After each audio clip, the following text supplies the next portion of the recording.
дар вилояти Суғ шумораи гирифторони хушунати хонаводагӣ зиёд шудааст. Сабабро коршиносон ба муроҷиат вобаста менамоянд. Зеро солҳои қаблӣ новобаста аз шиканҷаву ҷанҷоли оилавӣ занҳо ба касе арз ва ё муроҷиат намекарданд. Аммо солҳои охир онҳо аз ҳуқуқҳои худ бохабар гардида барои пешгирии хушунат дар оила ва ҷамъият саҳм мегузоранд. маҳз аз ин ҳисоб теъдоди муроҷиати хушунатдидагон то рафт бештар мешавад. дар доираи ҷузъи ташаббуси муштараки Иттиҳоди Аврупо, Созмони Милали Муттаҳид нури рӯшноӣ барои беҳтар намудани сифат, дастрасӣ ва истифодаи хизматрасониҳо оид ба хушунат нисбати занон ва духтарони дорои имкониятшон маҳдудияти ҷисмонӣ дошта ки аз тарафи Созмони Милали Муттаҳид маблағгузорӣ карда мешавад ва ин лоиҳа аз тарафи ташкилоти ҷамъиятии ҷумҳуриявии Афиф дар ҳамкорӣ бо ташкилоти ҷамъияти Маркази Занон Гулрухсор ва мақомоти иҷроии ҳокимияти давлатии ноҳияи Бобоҷон Ғафуров амалӣ карда мешавад.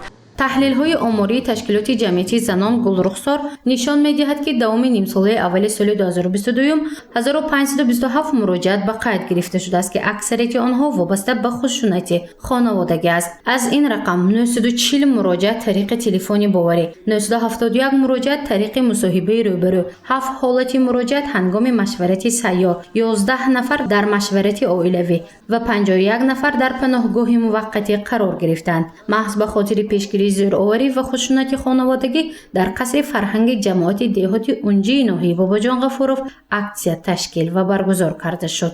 бигзор ҳамеша зиндагии шумо шоиста ва бе зӯроварӣ бошад.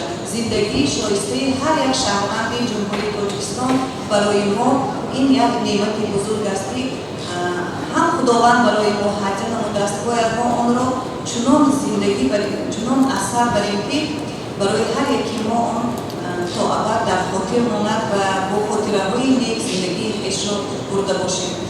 дар ду минтақаҳои ноҳияи Бобоҷон Ғафуров ҷамоати деҳоти унҷӣ ва Хистеварз чунин чорабинӣ дар як рӯз гузаронда шуд. зеро маҳз аз ин минтақаҳо муроҷиати занони зери хушунат қарор гирифта бештар шудааст. мақсади чорабинӣ баланд бардоштани иқтидор ва захираҳои асосии муассисаҳои хизматрасонӣ, хусусан хадамоти ташхиси судӣ ва 6 ташкилотҳои ҷамъиятӣ, ки дар Тоҷикистон фаъолият мекунад, оид ба расонидани хизмат ба занҳои имконияташон маҳдуд аст. зеро нисбати ин гурӯҳи табиқии аҳолӣ хушунат бештар ба назар мерасад. ба занон духтароне ки ба ҳолати бӯҳронӣ гирифтор мешаванд ё ин ки занони маъюб ки аз ноҳияи Бобоҷон Ғафуров ба маркази Занон Гулрухсор муроҷиат мекунанд, машварати равоншинос, ҳуқуқшинос ва кормандони иҷтимоиро ба таври ройгон ва махфӣ пешниҳод менамоем.